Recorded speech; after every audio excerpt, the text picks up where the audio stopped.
So this video is going to be a prediction preliminarily of all of the Senate races that are coming up in the 2026 election cycle, and I'm going to be looking at anything I want. It could be data from previous elections, everything except for polling. So we're going to see how I can do without looking at the current election polling, and then I'll probably make a video later where closer to the election where I do look at the polling and see how my predictions compare. I'm going to get started with some of the easier ones. First, we'll do Oregon. Oregon is going to go to the Democrats. This is a very favorable election cycle for Democrats, so any state that has been safe for Democrats in the past is unlikely to change, almost certainly not going to change. So the same could be said for Colorado and New Mexico, Massachusetts, Rhode Island, New Jersey, and Delaware. Those are all going to stay with the Democratic Party. Virginia as well. Virginia and Minnesota both are a bit more closer to the center than some of those other states, but they have consistently voted for Democrats in the past, and this is probably not the election cycle where they would flip. So we're going to leave those. Oh, and Illinois. I forgot to click on Illinois, but Illinois will go to Democrats as well. And same will do the Republican side. Even though this is probably not going to be a favorable election cycle for Republicans, there are certainly many states on this list where they are still certainly not going to lose. Idaho, Wyoming, South Dakota, Kansas, Oklahoma, Arkansas, Louisiana, Mississippi, Alabama, Tennessee, Kentucky, West Virginia, all of those pretty much locked for the Republican Party, South Carolina as well. And even though, and I think at this point, I would say Florida would be considered a pretty safe Republican seat. I don't think anyone's really looking at Florida right now as a potential flip opportunity. Montana will go to the Republican Party as well, especially I've seen articles about how there is actually a three-way race in Montana right now, and any Republican opposition is currently split between an independent candidate and the Democratic candidate, so I think it's safe to say Republicans will hold it, although I think they probably would have held it anyway. Now it's time to get into the more interesting contests. So we'll start down here at the bottom in Alaska. So Alaska is normally almost certainly a red state. However, the thing that is making this possibly more competitive this time around is that, well, one, it's a favorable environment for Democrats, but I've already said that. But the important thing is that the Democratic candidate is going to be Mary Peltola, who is a former congressman from Alaska who actually won in the state in a special election in 2022 and again in the 2022 general election. And that is pretty impressive for a Democrat to have done recently in Alaska, and it shows that she is a very strong candidate.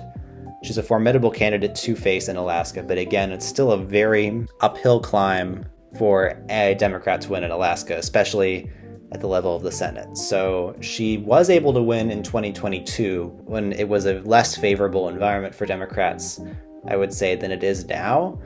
But that being said, her main opponents when she won was Sarah Palin, and Sarah Palin is pretty unpopular in Alaska, probably among the most unpopular Republicans to run in Alaska, and Dan Sullivan is a much more non-polarizing figure. Dan Sullivan is the incumbent senator from Alaska, so I will be picking Alaska to go Republican. I don't think Peltola has enough support to win that election. It doesn't seem like it would happen to me. Next, we'll go on to Nebraska. Nebraska probably should have been in the safe red column, but it's interesting. There is a independent candidate running in Nebraska, the same one that ran in 2024. It's Dan Osborne. Dan Osborne in 2024, not that far off. He performed better than a Democrat normally would in Nebraska. We can see here 53 to 46, so not necessarily close, but still better than the Democrat performed in 2018, and 2018 was a very good year for Democrats. So Dan Osborne is definitely going to perform better than the average Democrat in Nebraska. He is not facing a particularly strong incumbent. But that being said, this is Nebraska. It is tough for me to see. And again, independents struggle to win. It is certainly an uphill battle for, and there is the question of whether Osborne will be successfully painted as a Democrat, even though he is closer to the center than the average Democrat. And to me, it all adds up to this still being a Republican hold in Nebraska, although I do think it will be closer than the last election. I could see this being a 52-48 type election, but I don't think it's going to be a flip. If it were, and obviously the Democrats are not going to win, if it were to be flipped, it would be an independent seat, and Dan Osborne, I don't believe, has stated that he will caucus with either party. So if that does happen, it would be pretty interesting as to what happened. Next, we'll look at Iowa. I think Iowa is another state where it's just hard for me to believe that the Democrats could pick up a Republican seat in Iowa. I've heard rumblings of people saying that it could happen, but again, if we look at the 2022 Senate election in Iowa, which is the last Senate election to happen in Iowa, we have a basically 90-year-old Chuck Grassley winning by 13 percentage points. And this is 2022. This is a better year for Republicans than it will be now, but 13 points is a lot.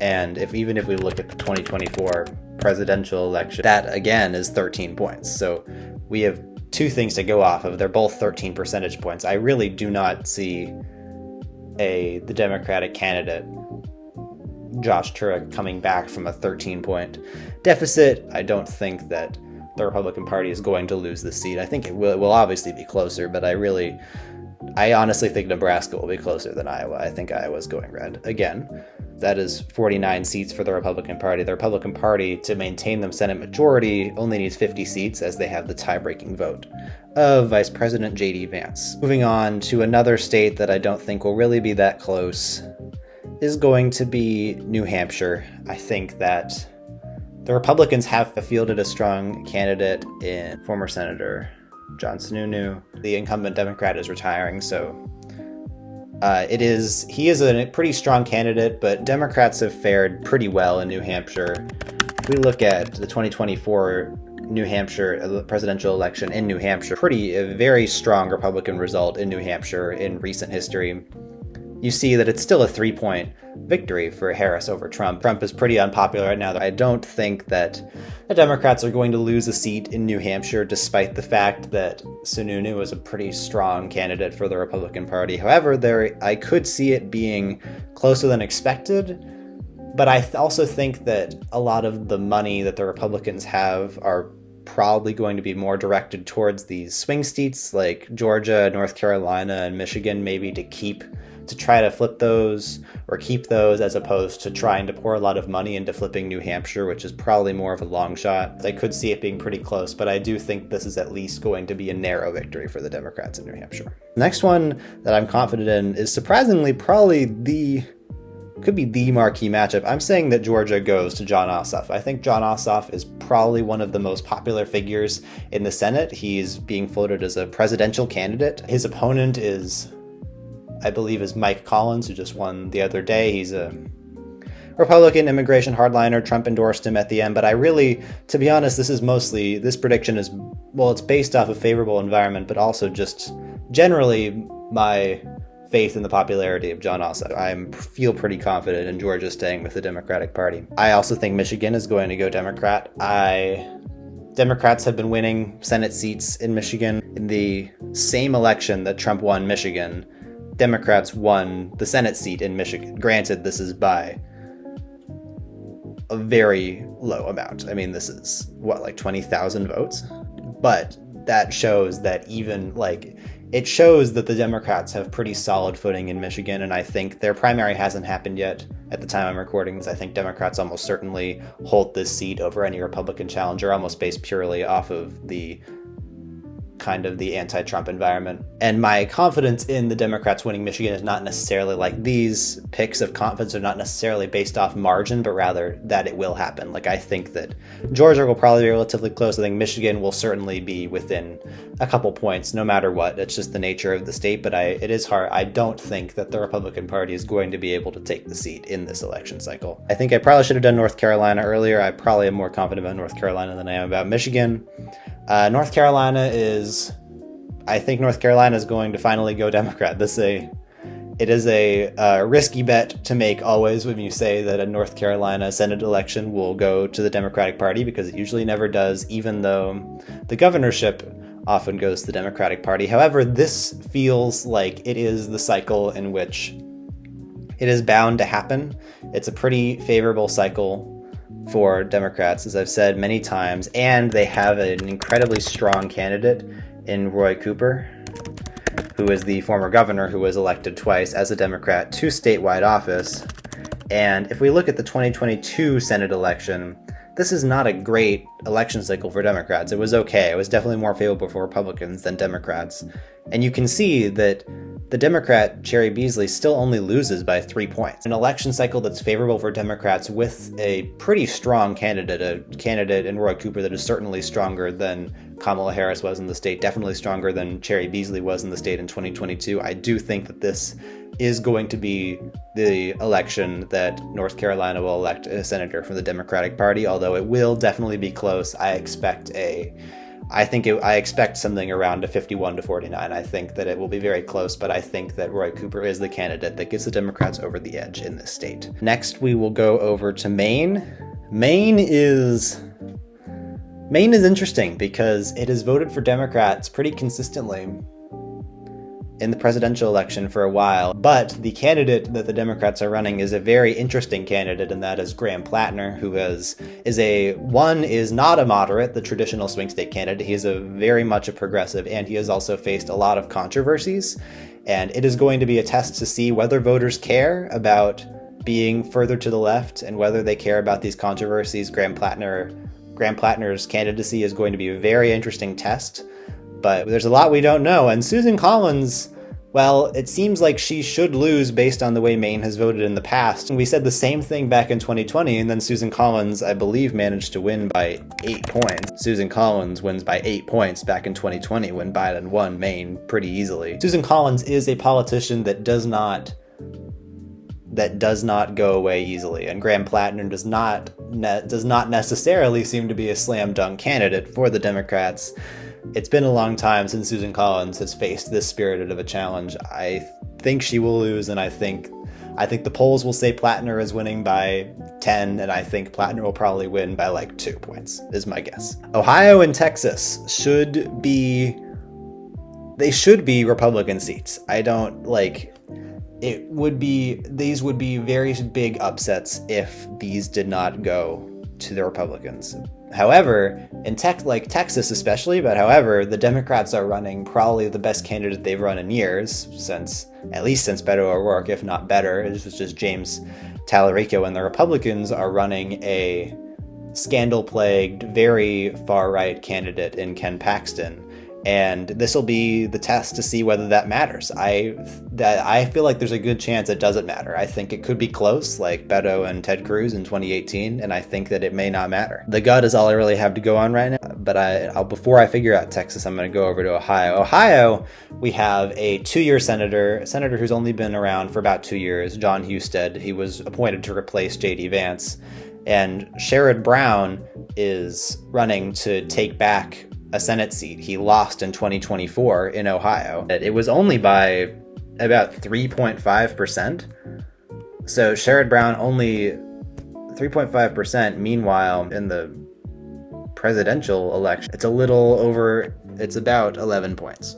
A little over 11 points. So that's an 8% gap between these performances. This is probably going to be the closest thing to a blue, quote unquote, blue wave election that's been seen since 2018. So if we look at the 2018 popular vote, that popular vote was about 52-47 for the Republicans.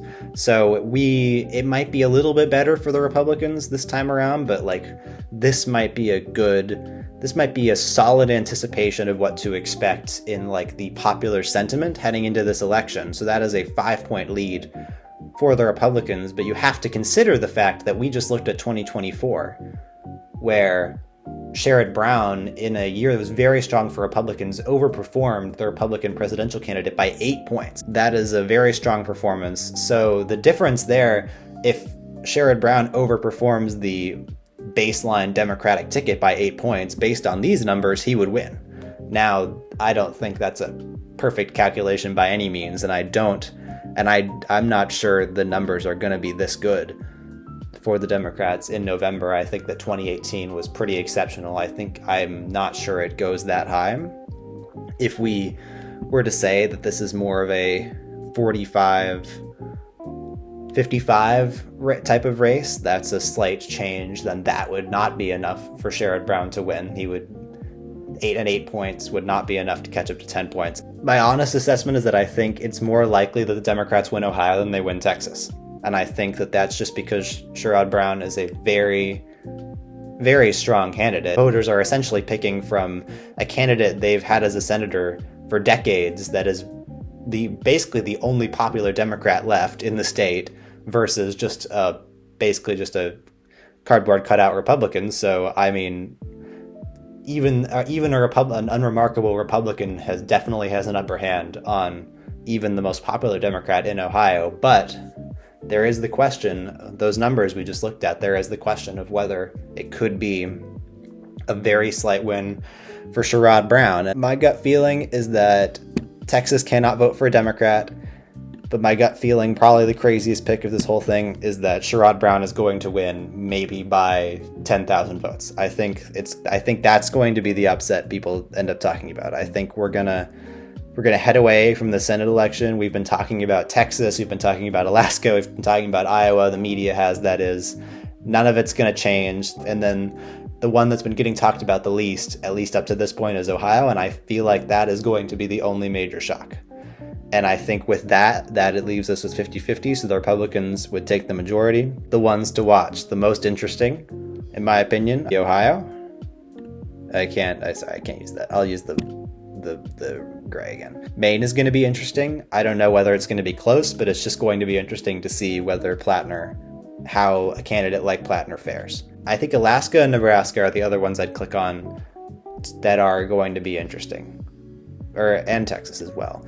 And these are not necessarily because I think they're going to be close, but these are all going to be tests. See if these figures that are from certainly in the minority party for a long time. I mean, Osborne is an independent. Democrats, Tallarico and Peltola in Texas and Alaska, their party is not at all popular in the state. And yet we have state-specific, relatively popular candidates. Tallarico, Peltola, very popular politicians in these states. And I'm going to be interested in watching these because it will be a test as to whether this state-specific popularity model still works in an age when many people just look at the R or the D and they vote that way. I don't think any outcome is out of the question in almost any of these states. I think oddly enough, the only one that I feel locked in about besides all the safe states is Ossoff taking Georgia. I think that anything else could go the other way. It's 50-50. Republicans keep the Senate, but it would set up Democrats nicely in 2028 when I know that this Wisconsin seat is back on the table for certain. And I think that's probably the main seat. I think a North Carolina seat will be back on the table as well in 2028. Those are my predictions, and I'll be back with one that's more based on polling, and we'll see how close the polling matches up with this prediction that I've made ahead of time. And until then, thanks for watching.